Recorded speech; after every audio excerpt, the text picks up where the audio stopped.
Sorry, the next collective is scheduled for 12:45, so they may not be ready anyway. So Martin, why don't we bounce you up the order, if you're okay with that? So this is Martin Sloman from the Kapiti Kindness Trust. Got it. I will declare not a complete conflict, but some conflict here, just by virtue of the fact that I think you guys do brilliant stuff. Thank you. So, yeah, all yours, Martin. Okay. So thanks for your time today, everyone. Just wanted to. We did this last year. The Kindness Trust, the co-pupper of the Kindness Trust, for those of you who don't know, is really about trying to facilitate and encourage kindness within our community.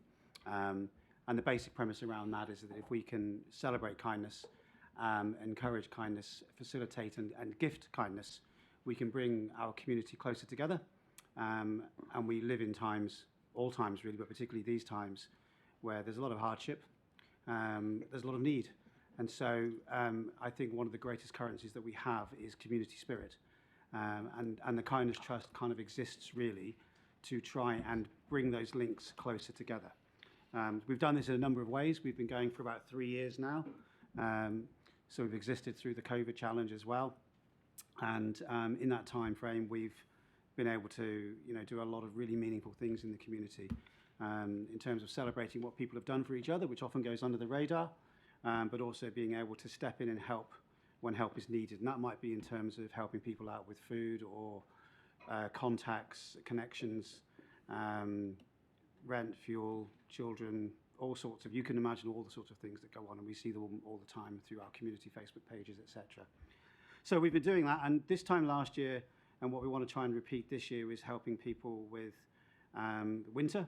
And so we're looking to distribute a number of slow cookers and hot water bottles and ultimately wheatie bags as well out into the community to give people just another option. But also it's a metaphor as well for being cared about. And I think that's a really important part of what we do. We might not be able to change the entire world for somebody, but to know that someone is actually thinking of them and caring for them and there for them is a huge part of growth and resilience. So that's what this grant application is all about. Alongside the slow cookers, for example, we'll also be trying to teach people how to use them. We had one lovely gentleman last year who'd never peeled or cut up a carrot before. So, sometimes you're coming from quite a low place to get people to be resilient and caring for themselves. So that's kind of it in a nutshell. I know my time is brief, so I'm really open to any questions that you've got. That's great. So do we have any questions? Yeah, Martin, how many people at a time would you be assisting with this? Well, the Kindness Trust is community-wide, so the ring fence of the Kindness Trust is the Kapiti community. And so anybody who's in that community is available for support. So we've got a volunteer team that is growing, so we've probably got about a dozen volunteers. But in the 3 years that I've been involved, we've probably helped maybe up into 3 figures of different sorts of people over the time. So we're getting into the hundreds now as time goes by. Yeah. Thank you. Yeah. Shelley? Do you ever ask big corporations, say like the warehouse, to match what you're doing for the community? So if you bought 50 hot water bottles, would they do the same with a bit of promotion in the paper and stuff like that? We do try and lean all over them for that kind of stuff. We don't always get great results. We get discounts from them, and we have done that in the past. But a different example of that is we've been doing a few MOUs where we've donated some money to, for example, one of the local pharmacies to help people with things like top-up costs for prescriptions. And they've been so moved by the gesture that they've matched it. So that's happened on 2 or 3 times. So there's a kind of loaves and fishes scenario here where if you demonstrate what can be done, people want to come in and add some more to the pile. And that's how really you generate that kind of wealth. I just, on a personal note, I wanted to note the recent function that you guys organised and held up at Ansell, up at Lindale, for families that were impacted by the tornado that swept through. It was just one of the most moving things. It was fantastic.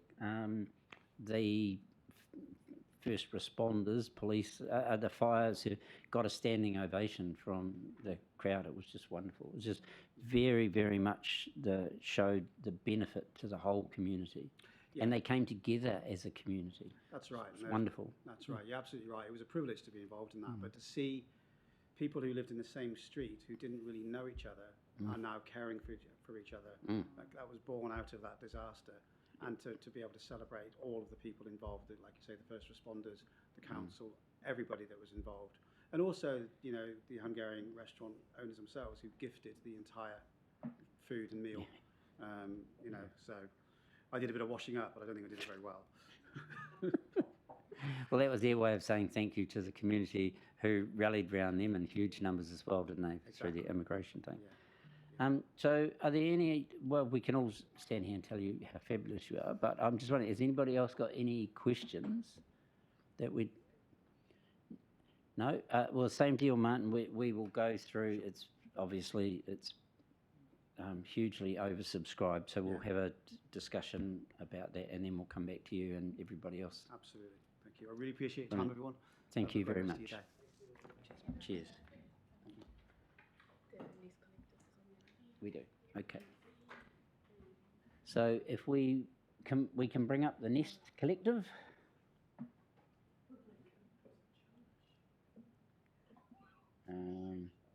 Hello. Hello, disembodied voice. Oh, there you go. Hello. Hi. How are you? If you'd like to just introduce yourself and then spend a few minutes just speaking to your application, which we've all got and we've all read. Okay, sweetheart. Sorry. And don't be worried about the background. That's fine. We've had interesting backgrounds this morning. Okay, great. Cheers. All right. Hi, I'm Natalia. I'm the National Manager of the Nest Collective. I'm here to speak on behalf of the Kapiti branch today. And firstly, I'd like to thank you for your support with your grant in 2022.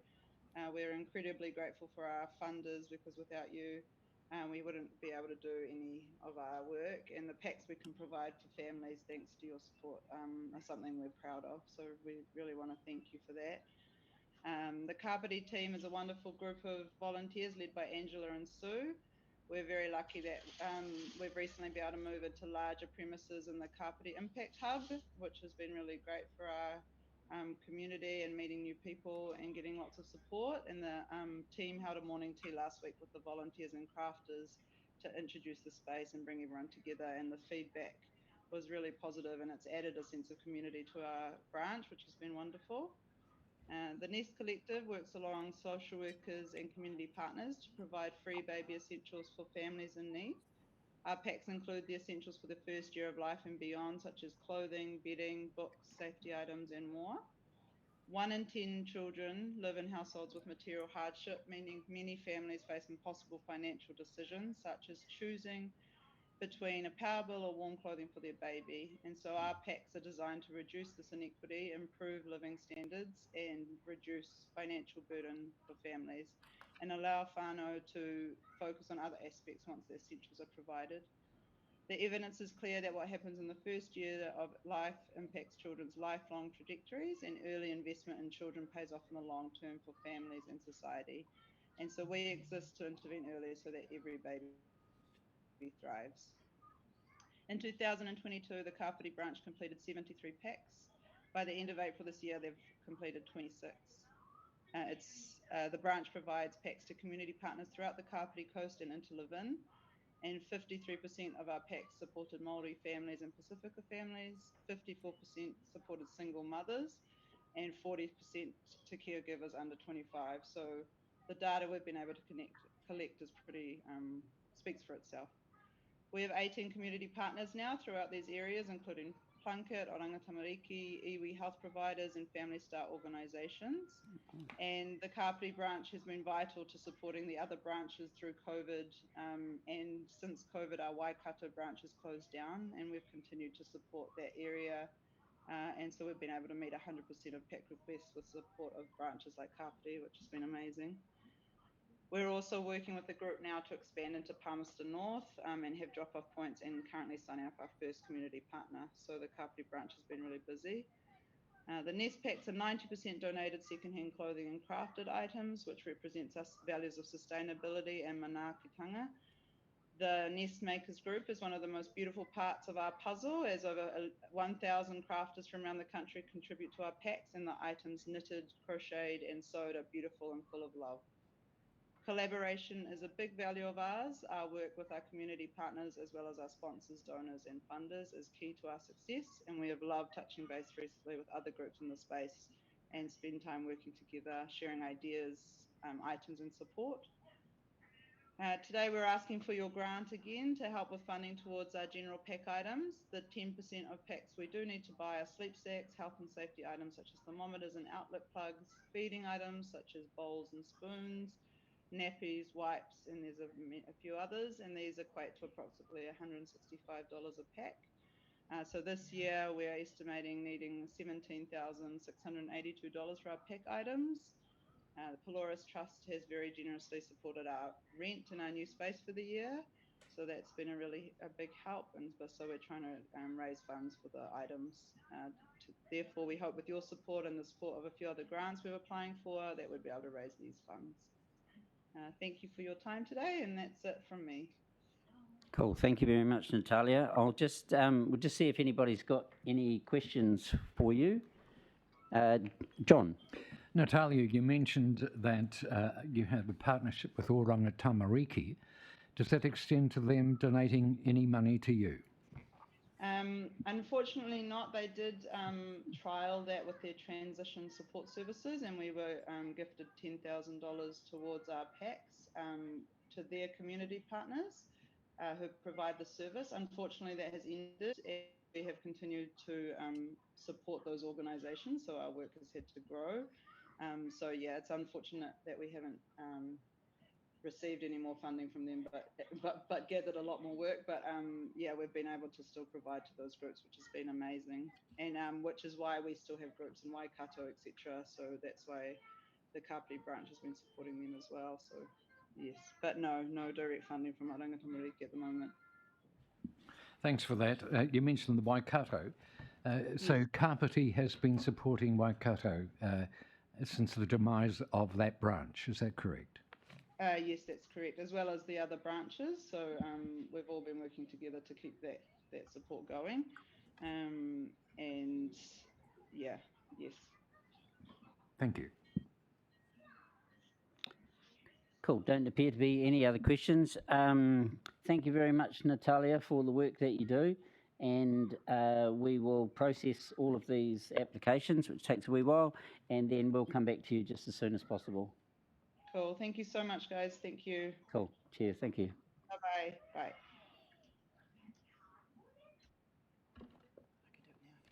Yep.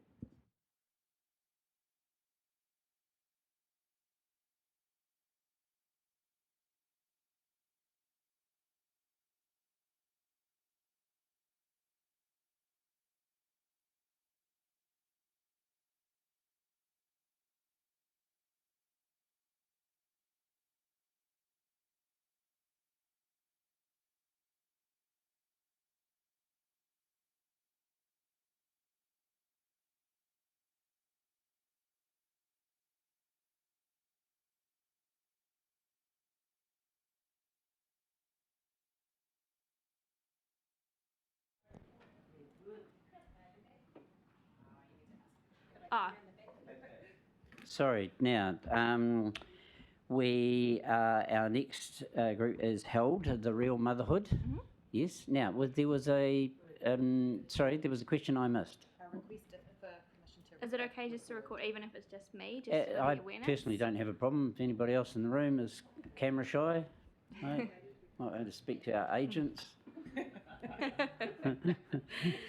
No, Not you famous, so won't go far. knock yourself out. That's good as gold. Thank you. Okay. I apologise, I'm a bit wobbly. I actually had an accident this morning, so yeah, it's a bit. No. Well, you'll find this is a very non-threatening and relaxed atmosphere, so you just take your time and all will be well. Cool, thank you.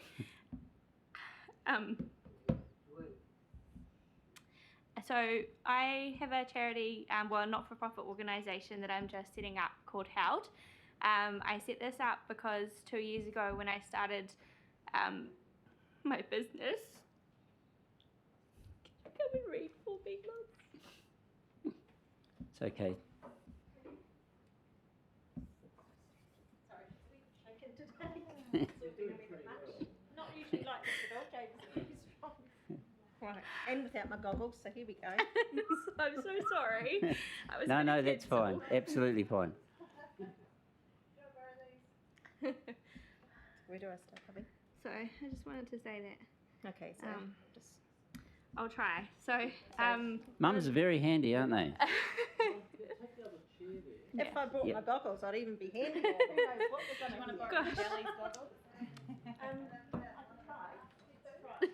I'm so sorry. I was perfectly fine until now. It's fine. We might want to just move. We might want to move the microphone. This one to the just- middle, maybe. Yeah. Yeah. Yeah. Okay. That's fine. So when I was setting up my business, which is The Real Motherhood, I teach antenatal classes and mum and bub classes, and oh God.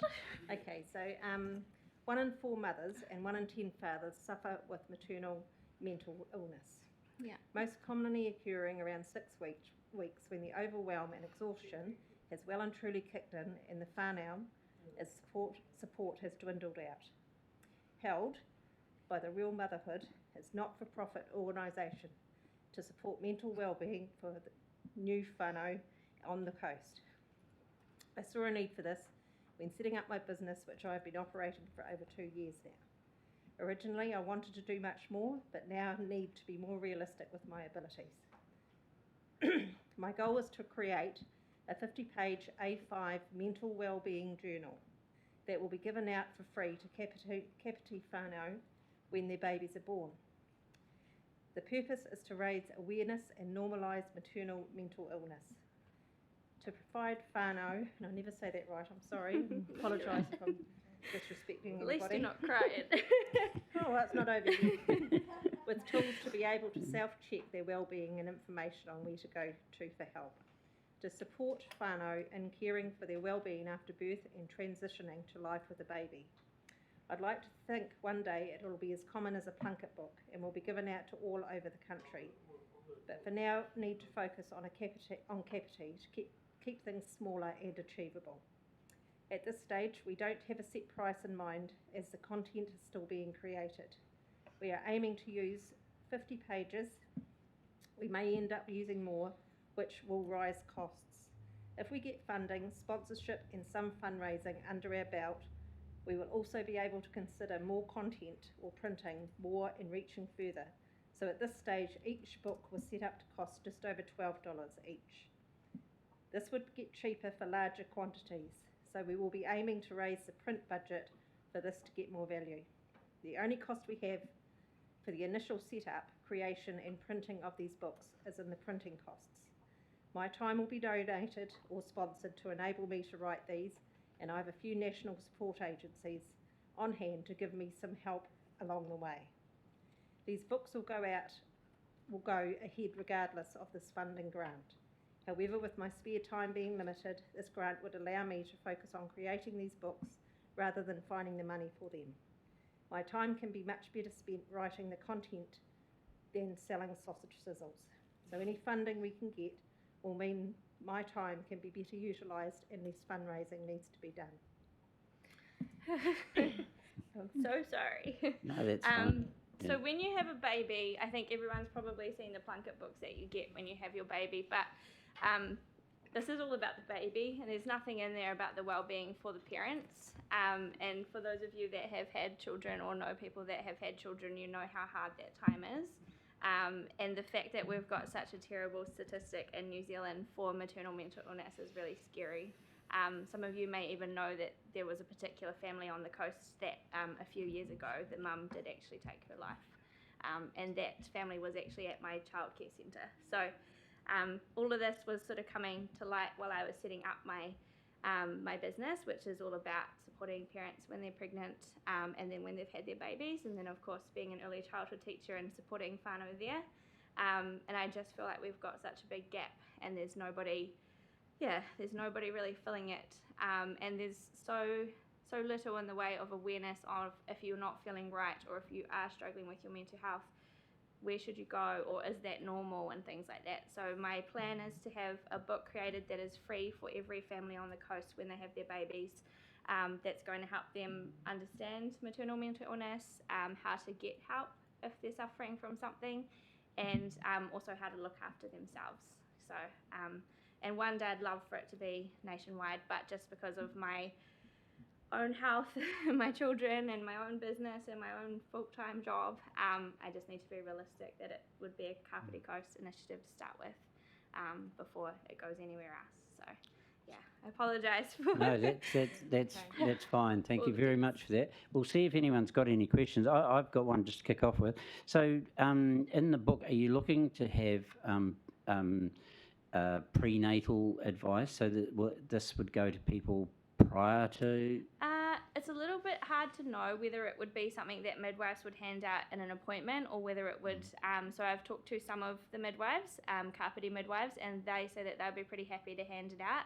But of course, maybe not everybody will be on board. So it might be that they might be at the maternity unit, or it might be something that people have to let me know, and then I send them one out. So it's just hard to know right now how much support there'll be in terms of handing it out. I've got kind of like half the midwives on side so far. Right. So, yeah. Okay, and we'll see, John appears to have a question. Just the word journal, does that mean people will be filling in each day how they're feeling, how they're trucking along? So there'll be a bit in the back which will hopefully have a good section where they can be filling out there, because it's really good to look back and go, actually, a week ago I was feeling completely fine and now I'm not, or vice versa. It could be a week ago I was really struggling, but this week I've had a really good week. So, Right. yeah, there will be a journal space. And in your professional opinion, do you think that people who are under mental health conditions, do you think that they'll have the capacity and the perspicacity to fill it out? It's more about if we can provide this, hopefully they won't get to that stage. So if we can, from the very start, teach them that actually it's really common to have a mental illness after birth, and that they need to look after their well-being. Hopefully this is going to sort of try and stop that from happening rather than fix it when it's happening, if that makes sense. I get it. Thank you. Yeah. Oh, Shelley, sorry. I'm just wondering, are you working with the current Well Child services that are like the providers? Not currently, no. Okay. Yeah. So do you know what they provide? And basically, I've been working with the midwives, and then I've also been, I don't know if you've heard of PARDA, which is one of the main support agencies in New Zealand, and they sort of help all the other agencies know how to support people, and even support, like, if you're a mother and you have a daughter that's just had a baby, they help you figure out how to be supportive. So I'm sort of working more with the maternal mental illness agencies around New Zealand at the moment. Yeah, it's very fresh, and that's why in my application I couldn't give you a lot of information, because it's really just starting out. So, yeah.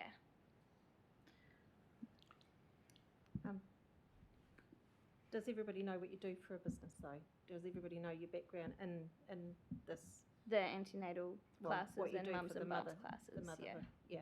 So, okay, sorry, I just need to know that because All that already she's information's dealing in with the application. Oh, Yeah, good. yeah. Yeah. Well, that appears to be the end of the question. So, look, thank you very much. Thank This you. has obviously been a very trying day for you. So, thank you for coming in and speaking to us. We've got a job to do of going through all of these, which are Yeah.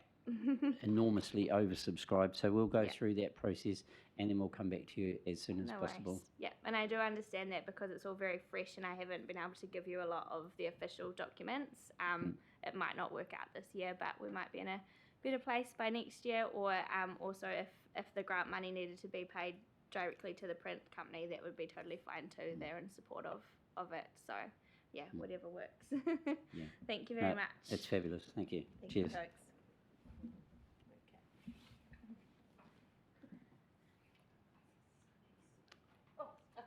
I was in charge of that. Here we go.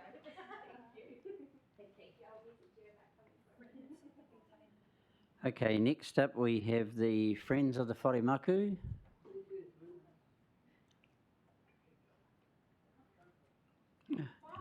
Quick drink of coffee. That was very emotional.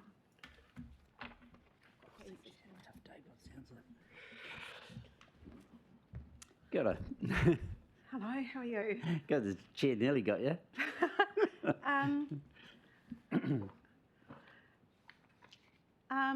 Thank you for the opportunity to speak to our application. I'm Judy, and this is Sue Fruin. We're co-coordinators of the Friends of the Wharemiku Iti stream.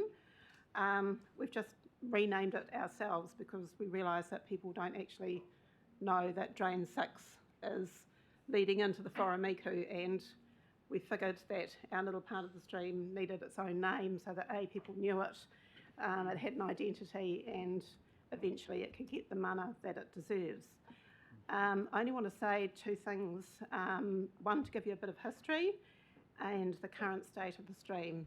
And I hate public speaking, so sorry if I sound really nervous. I want to read, do you want to hand those out? I want to read to you a passage in the Wildland Consultants Report dated 2010 entitled Wetland Creation Options for a Tributary of the Wharemiku Stream. This was commissioned by KCDC, quote, to assist the Friends with restoration of one of the drain tributaries. The Friends would like the restored area to become a best practice example of wetland creation and also a beautification feature that can be enjoyed by everybody. The Friends envisage that the wetland will become an attractive educational amenity with foot access via a pathway and provision for seating to look out over the wetland and for interpretation boards. Ideally, the restoration would also prevent sediment and pollution from entering the stream. End quote. This is as true today as it was then.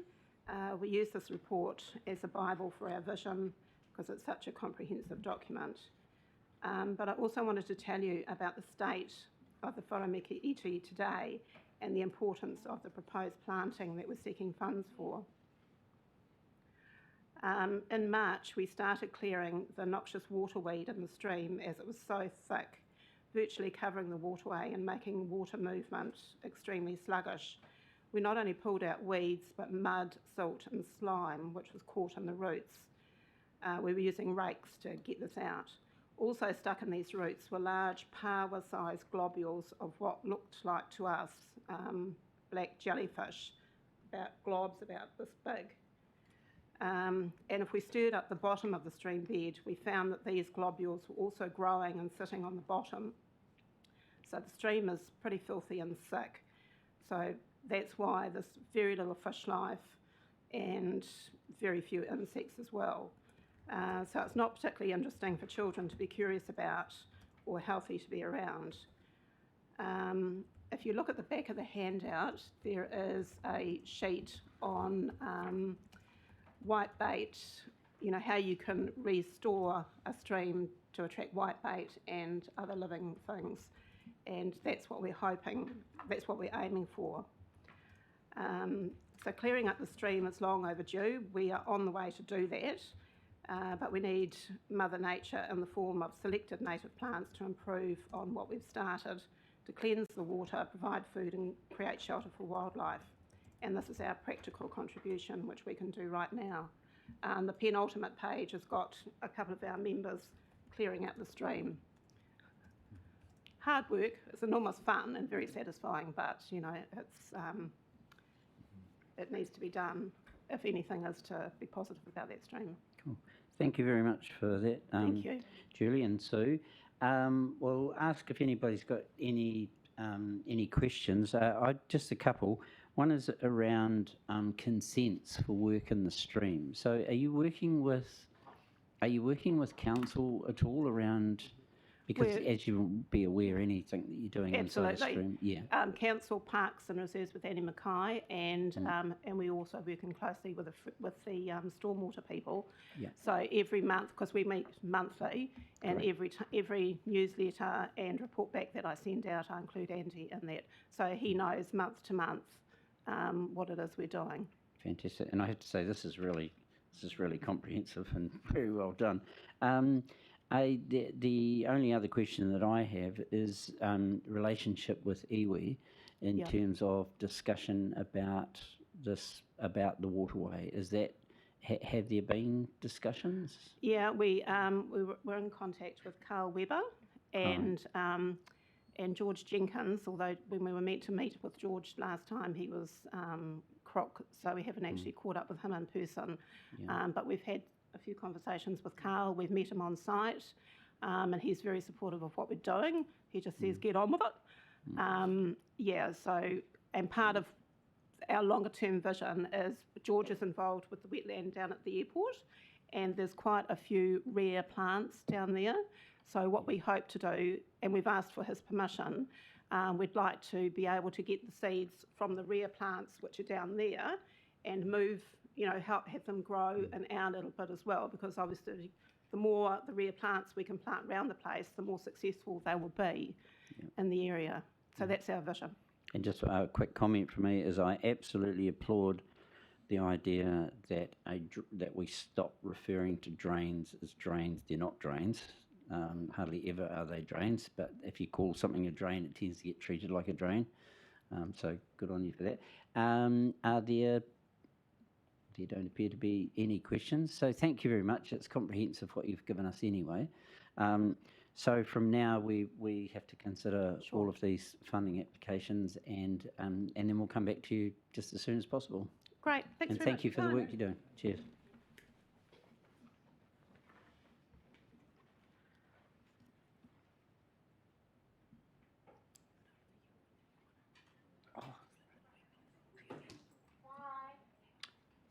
Oh, yeah. Okay. So where are they? The multiple sclerosis. Oh, right. Okay. Let's take that now. Yeah.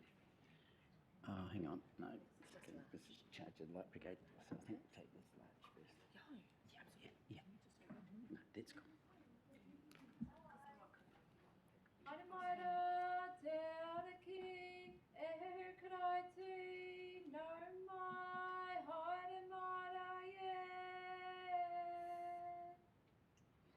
Kia ora.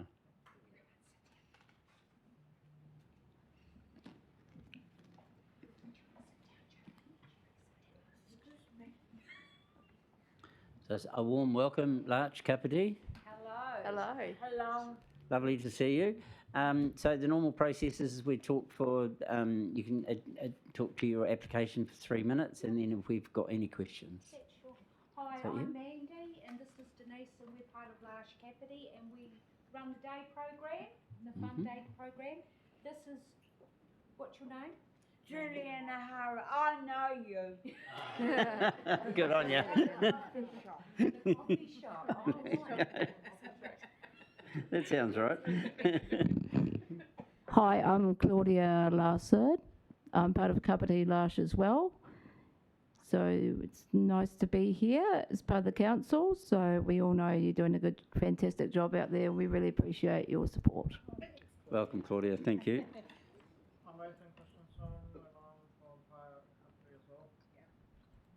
Great, welcome. Peter, and this is Peter, Stephen, and Kurt. I've seen some of Peter's artworks. Oh, yeah. Fabulous. Do you want to tell them about our washing lifts? Washing lifts is for your washing and It's biodegradable. We make it, and we sell it down. Where do we sell it? at this market. In Waikanae every Tuesday, which has been actually quite wonderful because it's got us out into the community, as well as we sell our candles as well. So Barbara. by Barbara, and it's been a great initiative for the guys because it's something that they're able to do, and it's easy, and we can have some nice fragrances, and it's a reasonable price. So we're selling them for $5 each, and we've been doing quite well with it. They've actually brought you along some samples. Oh, fabulous. These are samples. These ones are samples. They're normally a bigger one. That one is right. They're great on your carpets. So you can put them on your. Can I come up? Well, you know how people have that just deodorizer stuff that you put that lets your back do, but this stuff doesn't. So it's a fragrance. Put it in your shoes if your shoes. If your shoes smell Put it in your washing bad. It smells delicious, I have to tell you. Yeah. So, Yep. and they're able to make that. So, do you want to take yours and give And yours? what's bought me, Mandu? Do you want to go and give yours to somebody? Go and give your washing machine to somebody. You go and give some to somebody. Go and give it to somebody.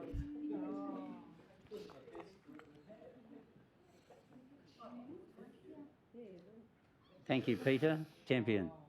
So as you see, they're really quite proud. Yes. Yes.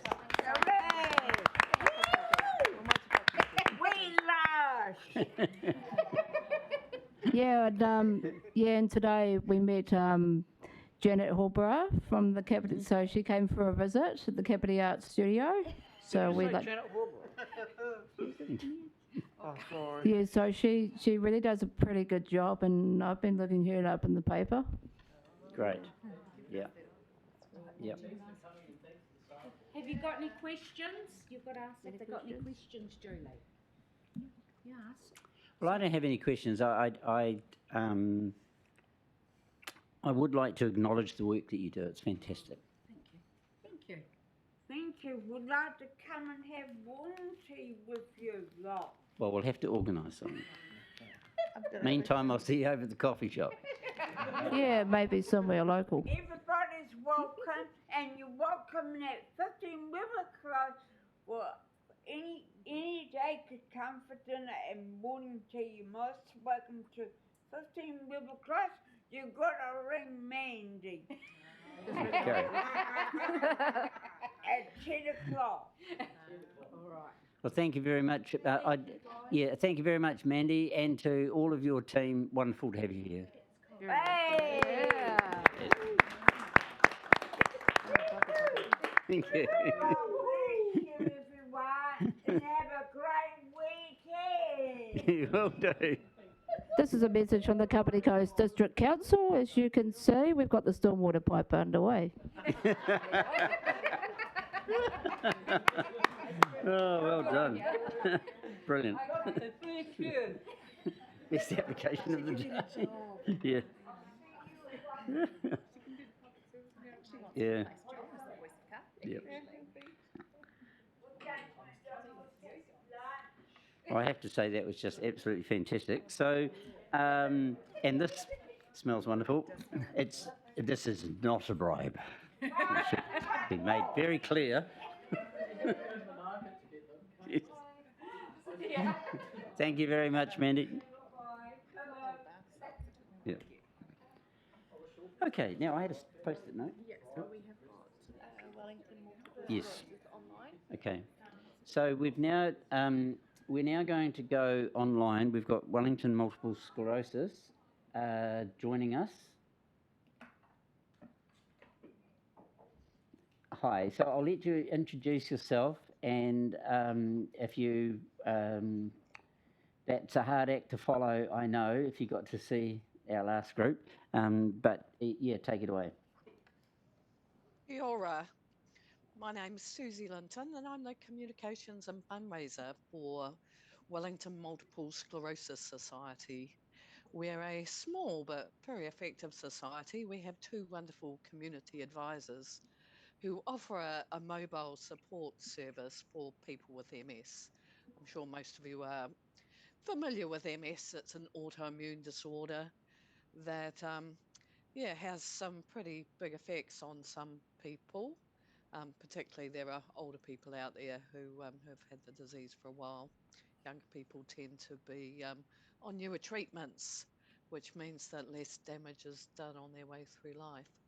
So we've applied to your community grant fund for $2,000 to help to fund the service that we provide in the Kapiti area. So that includes our mobile support service. We also do lots of inclusion. We do things like hold regular coffee mornings in various places, including Kapiti. I think there are two groups that meet up there. We also run jewellery workshops. There are other things. There's online yoga.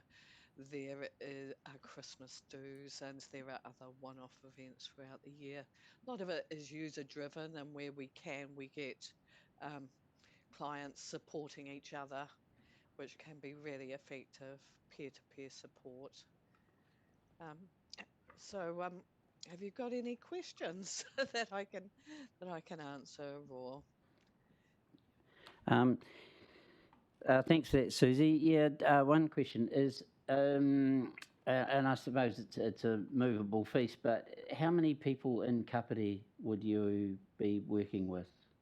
We have about 50 clients in Kapiti, and we also support their families and whānau. And we also sometimes work with professionals who work with people with MS. So sometimes we'll go and do presentations to rest homes and that type of place if some of their clients have MS, or medical centres if they want their staff to just understand what MS clients' needs might be. And of course, every MS client is different. We run on the smell of an oily rag. Big expenses are motor vehicles and staff. And we have 3 staff, only one is full-time. The other 2 are very part-time. We are carrying a vacancy at the moment, but those are our big expenses. Okay, and We're just the looking for a contribution to that. yeah, and the mobile support services, is that including getting people to and from appointments in Wellington? No, we don't do that. So we are about supporting the person and about connecting with available services in the location. We're not an agency that does personal cares. We don't transport clients because that would have big health and safety and insurance ramifications on the service we offer. We are about supporting the person to live their life the way they want to. So sometimes that might be helping them to navigate and talk to their NASC effectively, or it might be helping them to talk to a care provider, making sure they're if they need advice on their medications that they don't feel they're getting from their medical provider. Sometimes they just need another view.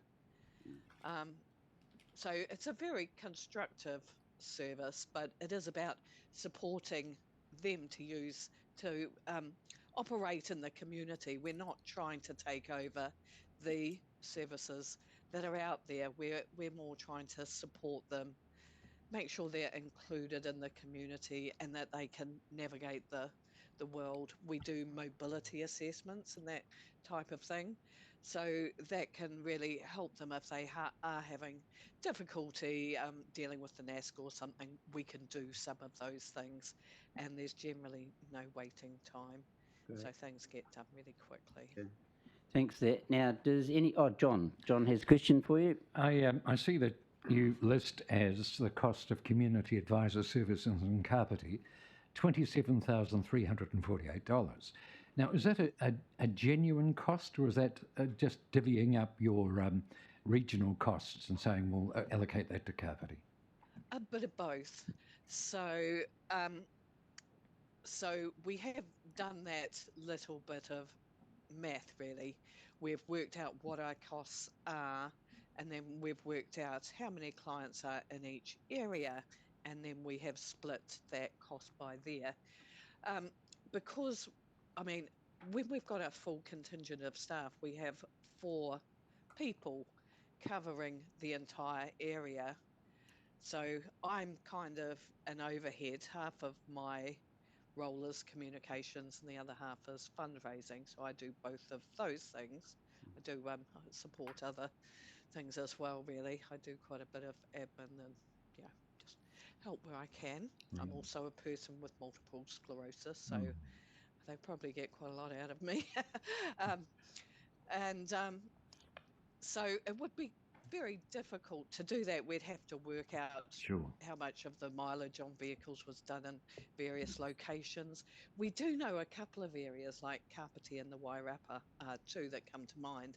We actually spend more in those areas, possibly because people are more geographically spread out, and also there tend to be more of our clients tend to be older, and they tend to be the ones who use our services more and might have a higher needs than some of our other, particularly the younger clients.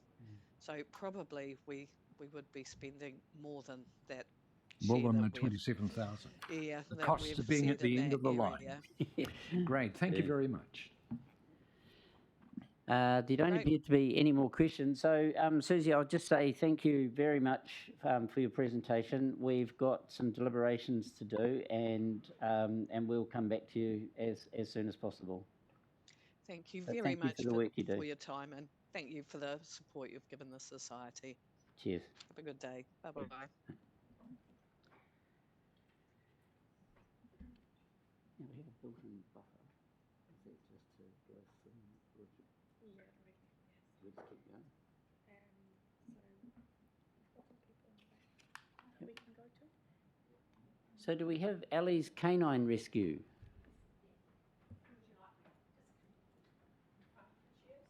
Yep. Hi everybody. Would you like to sit down? Yeah, because the other one It's very beautiful. Kia ora everyone, my name's Alice. I'm from one of our committee members representing Ellie's Canine Rescue today. Ellie's is not named after me. It was one of our first rescue dogs. So basically, in a nutshell, in 2019, our founders, Vicky and Nicole, started Ellie's Canine Rescue and Rehome. And we're celebrating 4 years in August. So our main role in the community is to rescue, rehome, rehabilitate dogs, not only from private surrenders, but through our local pounds as well. So we have a lot to do with our Kapiti Coast pound here. So what we're hoping to do is to get a community-based project recognised out here on the Kapiti Coast for funds to work with our community, for the vulnerable dog owners in our community who face not having the funds to de-sex their dogs, not having the funds to feed their dogs. As you can imagine, I don't know how many dog lovers we've got here. Have we got any dog lovers here? Yeah. So you'll know that dogs bring a whole lot to a family, to a whānau. Like they just do. They just absolutely do. I can't even, you'll know. So when it comes to families not being able to de-sex their dog or feed their dog, that's really, really hard on a family. And often the dogs are the first to go, which sees us inundated. So last year, I've just got my notes here, we rehomed 518 dogs, which was up 408 dogs from the previous year. And we de-sexed 78 dogs, which was up from 32 in the last financial year. So we know there's a huge need for this in our community.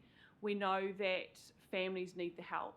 We want to start pushing our profile on the Kapiti Coast to being the place people turn to for help, not dumping their dogs. We want to be the first port of call for families to give us the dumped litter, to give us the unwanted litters. At Ellie's, we will, we aim to de-sex the dog, feed the dog, flea, treat, everything before we put it into a loving home. So it generally costs us about up to $1,000 every dog we get in. We've just had a litter of 8 come in, dumped. That's $8,000. We're a not-for-profit charity, no funding. We don't have our own shelter. We don't have our own vets. All our dogs are placed into foster homes. So we're relying heavily on the community already, but we want to get the people who are struggling to have an option to not dump, to get their dogs de-sexed. Dogs will wander miles. They will jump fences. They will break through ranch sliders. They will get through windows. A male dog to get to an entire or non-de-sexed female. So that's our hope, is that we can establish a really good profile out here, help our vulnerable community members, get dogs off the street, lessen the load on our local pound, and just build a really strong connection and support our community in terms of keeping their little fur babies safe and not creating more fur babies. So, yes. So, Alice, thanks for that. We may have some questions. So you're based in, you're doing work in the hut. Are you working closely with the council over there? They reach out to their council. I wouldn't say it's a close relationship. Definitely with the pounds. We reach out and get help where we can. But I think it's time that over here on the Kapiti Coast, there's 3 committee members over here. We need to start stepping in and getting the help for our local immediate community this side. Yeah. And do you, and the last one for me, groups like Hoo Ha, for instance, do you have a working relationship with? Yeah, with absolutely. those? We do help out. For example, we picked up a dog from a domestic violence scenario about a month ago, and we thought the dog was lame and had back sore hindquarters. Took it along. It did. Plus, it had parvo. So that dog cannot go into a shelter. It cannot go anywhere. So we had to isolate the dog. Hoo Ha helped us do that. So we do work closely. They're much bigger, much more funded than us. We survive purely on donations and fundraising. And I mean, last year our vet bills alone were $100,000. So yeah. Yeah, I just note that 518 dogs. At $1,000 a pop, it's big money It's for scary. sure. Yeah, it's scary. Yeah. So, do we have any questions? We appear not to. Oh, yes, we do. We're just waiting for red lights. There we go. We'll start with Shelley. Do you work with the SPCA? We can work alongside the SPCA. In terms of what do you mean, like helping them rehome dogs or us passing dogs on or that kind of relationship? Well, we've got SPCA now. We have got all these other things popping up around it. Yeah, Seems so like who's not doing the job? Are they not doing? I would not like to answer that. But I just look out for what we do and what we do well. SPCA have very strict guidelines. For example, we did rehome a litter from SPCA. They've got very strict guidelines about what they will take in. It has to be injured or harmed, whereas we will take in any dog, whether it's injured, harmed, dumped, there's no questions asked, surrendered. So we do take on some of their overflow. But yeah, like I said, they've got lots stricter reasons to surrender than we do. So they come to you when they have a dog? I wouldn't say they come to us, but in a roundabout way, we can hear that they need help or that there's a dog there that they have turned away, and eventually the people just go down the chain of who to help, and generally we very rarely say no. And so the other question is, what's your policy on euthanasia if dogs are not rehomeable?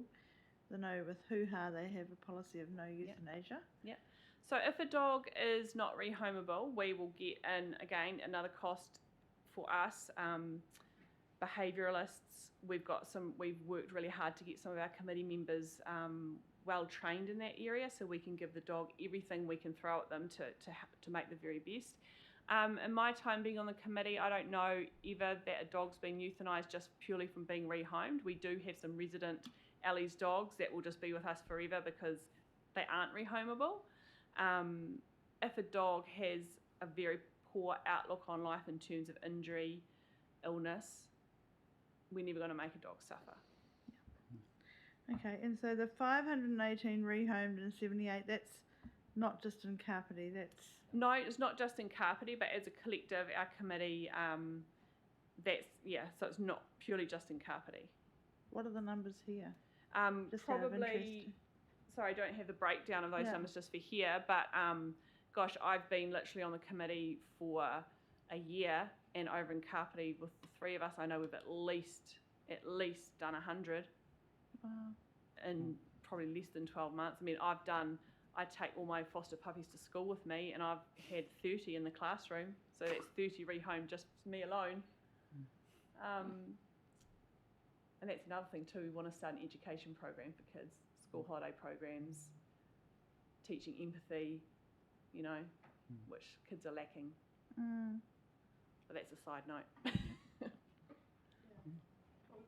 That's all right. John?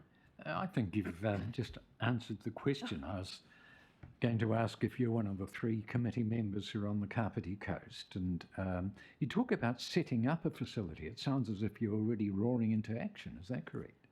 Setting up the educational Oh, I see. facility. Different. Is that, yeah, so I think if that's what you're asking, I was just referring to getting an education program up and running that we can educate children. I mean, I got a taste of it and started it in my own classroom, and the benefits in education with dogs. I mean, I think everyone knows dogs and kids, you know, in education, it's been phenomenal. So, but we want to spread that throughout the schools, throughout the school holiday programs. Yeah. And do you have enough foster mums and dads or potential foster mums and dads on the Kapiti Coast? No. No. Great. Okay, thank you very much. Thank you, Alice. That seems to be all the questions we've got.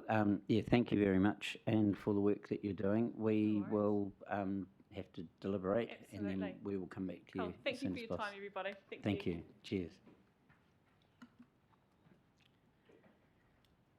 Which brings us to the Paikakariki Community Trust. Yes. Kia ora tātou. Thank you for the opportunity to talk. I'm the third one down the list because of illness and accidents. So I'm the deputy chair of the trust, and the community trust. Our principal job is to look after and hire out and enhance the use of the hall as a basis for a whole range of social, community, economic and other objectives. Sometimes we think it's world peace that we're supposed to be achieving, but anyway, as that part.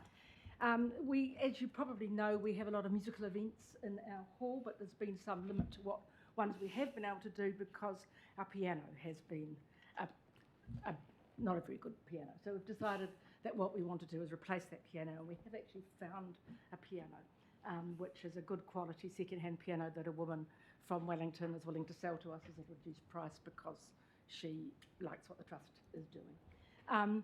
And as well as that, we want to use that purchase of the piano as an opportunity to kick off a program for music appreciation and encouraging children to both learn and perform using the piano and other instruments. And so we've got a lot of support from local musicians and music teachers.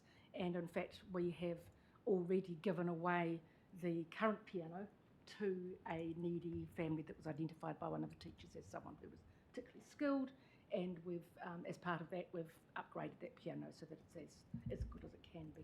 And the piano that we're bringing, that we'd like to be able to purchase, requires some, because when you move a piano, you know, it needs to be upgraded a bit, and it needs to have new casters and things like that, because we have a beautiful floor that we've put into our hall, and we cannot dent that with bad piano moving around.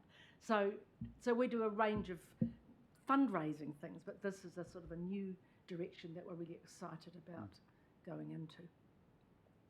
I think that's probably all, and you've got it in here, but please ask me any questions of detail. Absolutely. Rob, you look like hey, you're... yeah, thanks for that. Hey, this is great. Which hall is it? The Paikakariki Community Hall, that's the one on Beach Road. Oh, the yes, old, yes. Oh, the one great. that's next to St. Peter's Hall. No, Yes. my wife goes down there and practices for the with the Kapiti Concert Orchestra, but I think it's the church as well. But yeah, you need a piano. Yes, we do, and we're really hoping that what we're going to really have a program to do is to encourage more people to actually use the piano, so that it's a used facility for all the time. Thanks. Yeah. Could I just ask, and I haven't asked others of this, so perhaps we should have. We are very much oversubscribed in terms of applications to what's available. If the full grant wasn't available, would that prevent you getting the piano, or would it just? No, but we've gone as you've seen. We've listed on the back that we've gone to as many providers as we can. We recognise that it's not up to agencies like yourself to fund everything we do. So we're also going to do fundraising, and our first thing we're going to do, and we're going to do it anyway, is do a concert towards the end of the year, which actually starts to address those objectives we want anyway. So we're going to have local people coming and using that piano and performing and having a sort of a big, and so that, and depending on how much that collects, because we don't know, because we also don't want to overcharge for it, because we want people to come to these things. But yes, we'll have other fundraising as well until we reach what we want to reach. That's great. Thank you. I've just got Shelley's got a question. It may have been in the application, so sorry, I haven't got No, it in that's front of me. fine, But yeah. have you been to the Paikakariki Community Board? We have, Okay. and yes, they have Yeah. given us Cool. some funding. Yes. Cool. That appears to be it, other than congratulations. Good on you for the work Thank you're doing you. down there. Yes, we are excited, I must say. Well, it's probably one of the most well-used halls in the Yeah. country, actually, in terms of a community hall. So It yeah. is, and I have to say that us little trust, and of course all trust people, as you can imagine, are all older. Everyone's sick at the moment, and we think, wow, there's a lot of work in doing it, but it's Yeah. well worth it. Yeah, Thank you brilliant. very much for your time. Thank you. Thank you. Cheers. Now, the next one, I have great pleasure, hopefully, in introducing the Good Bitches Baking. That's a great name. Good name. The best name I've had recently was an exhibition at the Otaki Racecourse. There's an art gallery there, and it's called the Tote Modern. How good a name is that? The Tote Modern. For an art gallery at a racecourse. Perfect. Oh, okay. Hello. Kia ora. Welcome. Nice to be here. It was a bit of a surprise. I wasn't. I was sort of said on Monday, "Do you want to go along?" And I said, "Okay." Oh, you got the deep So I've got end. no idea what's happening. I thought I was just seeing one person, but now I've got half the capacity. Oh, That's all right. But to make it easier for you, normally applicants will speak for about 3 minutes, and then if we've got some questions. Okay. Yeah. What we do, baking, as you know, and I thought if I'd bring it, I've made a banana cake. The good thing is the bananas are from the food bank. They had an excess, froze them, we took them, and they also had flour. So it's quite good for that. But also we do a little note with it saying what the ingredients are and a note for the recipient, which is quite good, particularly if it's someone like the hospice. And a lot of them keep it. But anyway, I'll go back to how we started. Good Bitches Baking started in Karori. 2 women started just like baking, but didn't want to eat it all. So they started giving it to Arahata, and then they started showing them how to bake. And from there, they found other organisations, and we're quite specific as to who the baking goes to. It's not just, it's to an organisation who deal with people going through some sort of trauma or something that's at that time in their life. Is like we've got the hospice, grandparents raising grandchildren, which is huge, as you probably know up here, and food bank, birthright, Cameo, drop-in centre in Waikanae, Te Ara Korowai, for mental health, Whirlwind. So actually quite a lot of mental health organisations. But so we give it to the group, and then they'll eat it, because there'll be a morning tea as a gathering, or they'll give it to, like Whirlwind, Martin Sloman will often give it to a family. And the food bank give it to a family, and she will choose. But I think one box is not enough. I've just gone back to them and said, I think you might need some more because things are getting tougher. Our bakers got 90 in Kapiti, which is quite a lot.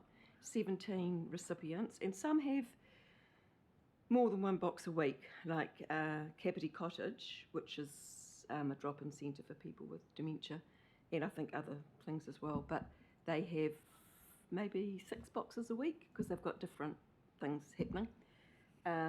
We've just got a new one, Homes for All, which you might know about. It's a Dutch system for dementia, and we do a dessert for them because she said we want them to cook, but I haven't got time to do the dessert. So delighted that there's a dessert coming once a week, and every time she has one, she'll send me a photo. And we love this, we love this, we love this. And it might seem little, and it is little, just baking for somebody, but for a lot of them, the people who get it, they've never had home baking before.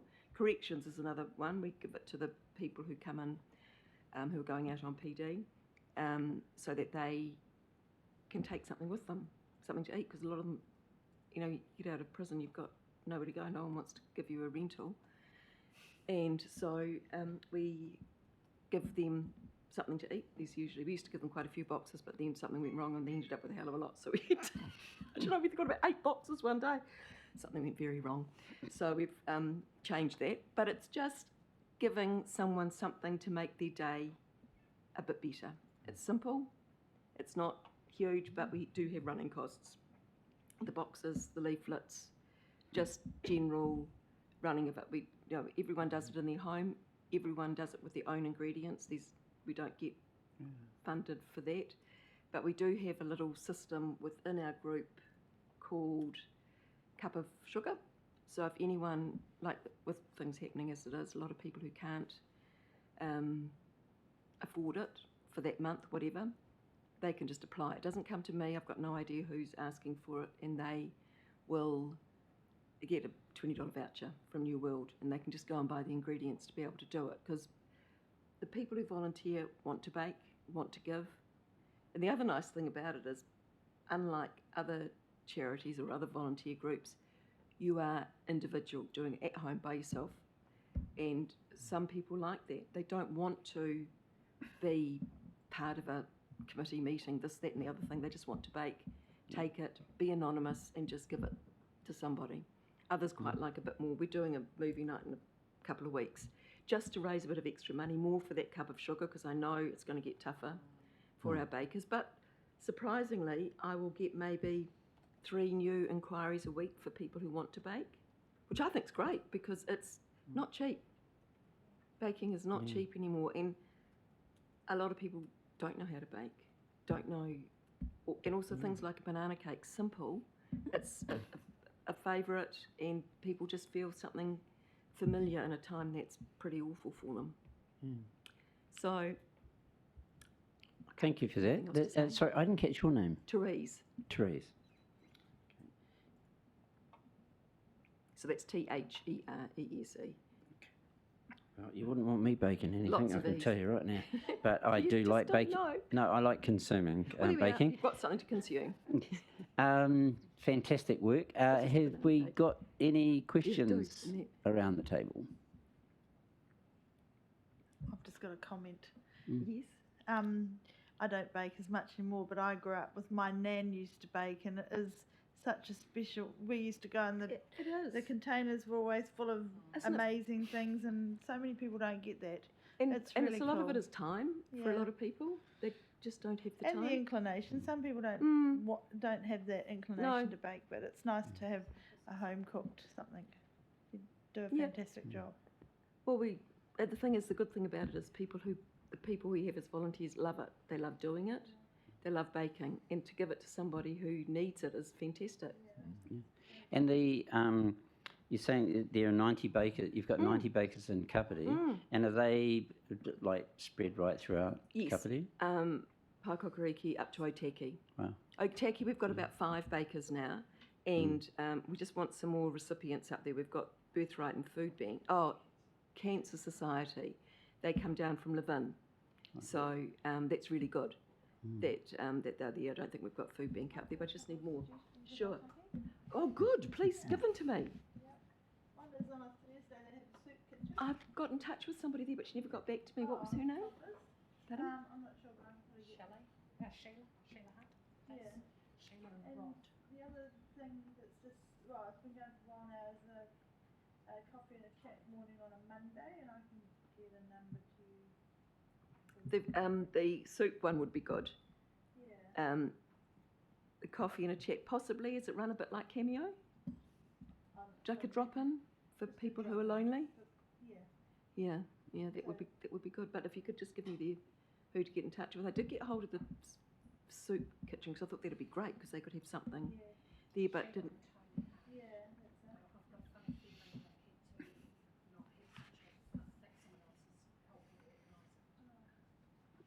Yeah, that's Yeah, maybe that's why they didn't get back.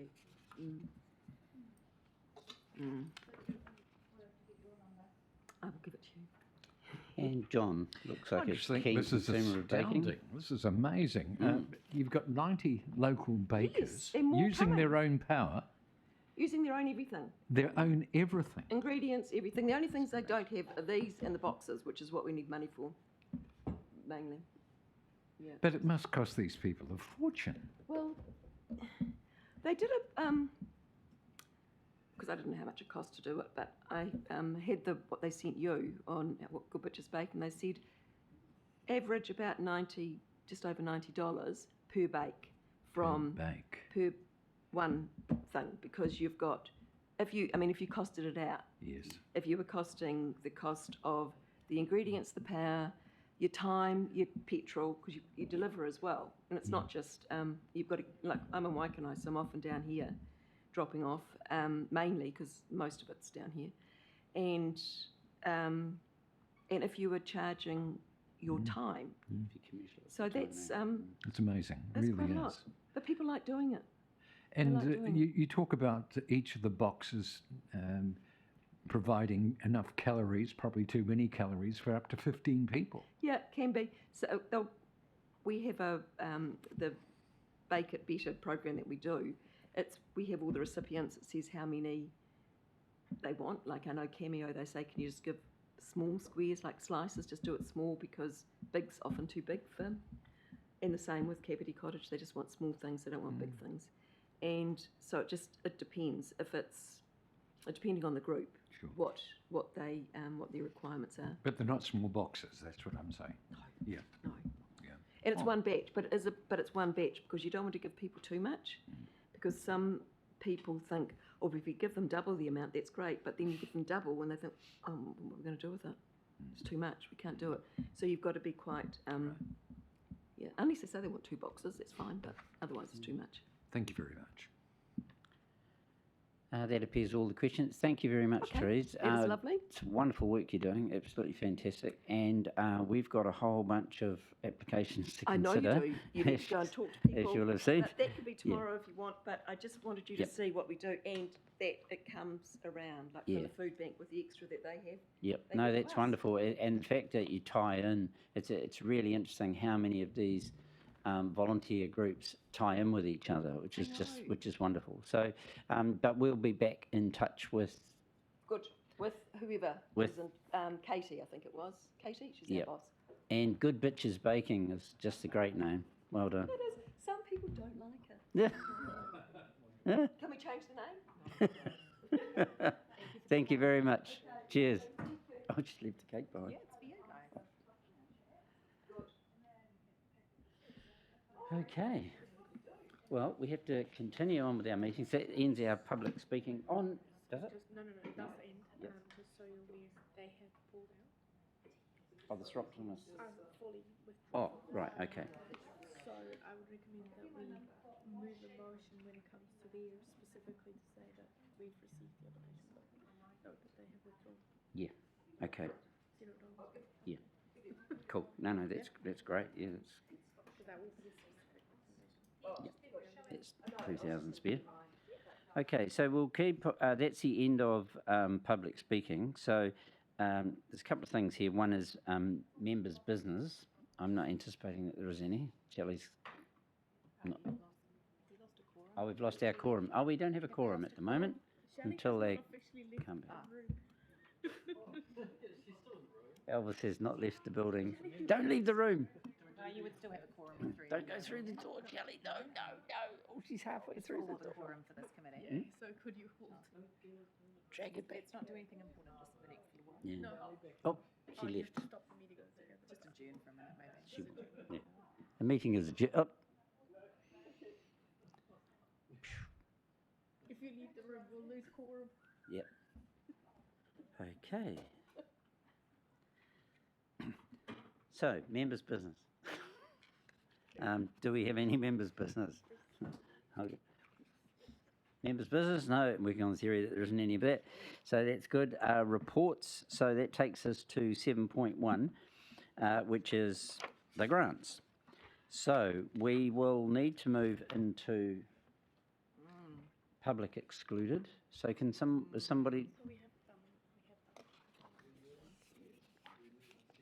we do that even though we haven't advertised for public excluded? I think we have to do the deliberations. It hasn't been advertised as a public excluded. Ah. Is that okay? We'll just take some advice here.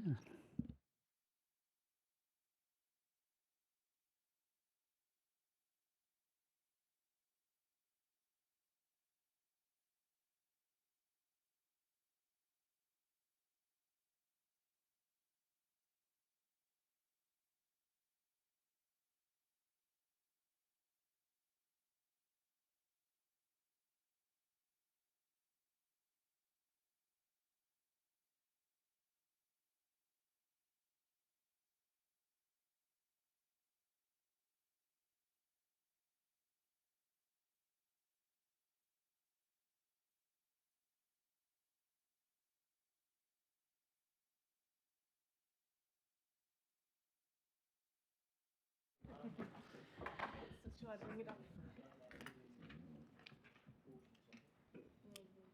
yep. Legislation. We'll just sit here and enjoy enjoy the aroma. It is delightful. Yeah. I like my clothes to smell like that. I loved the sprinkler on the carpet. Oh, yeah. Yeah. Sorry. Yeah. Mum of boisterous boys. No, anything it's that makes the carpet no. smell. It's good one. Thank you, Katie. We've already got it here, sorry. Oh. Goes on to section 48. Okay. If you need to have the exact wording. Is it Privacy of for natural persons. There we go. That's it. Katie had already included it. Okay, so we're going to, so there's a motion to move into public excluded pursuant to section 48, 1A1, and the reasoning in section 7.2A is privacy of natural persons. So we will be discussing some sensitive privacy issues that may impact people if we had them public. So would somebody like to move that? It's moved by Councillor Cofford. Someone to second it is seconded by John Hayes. All those in favour? Aye. Against? Carried. Right. So we are now in public excluded. We will switch off all the things that need to be switched off.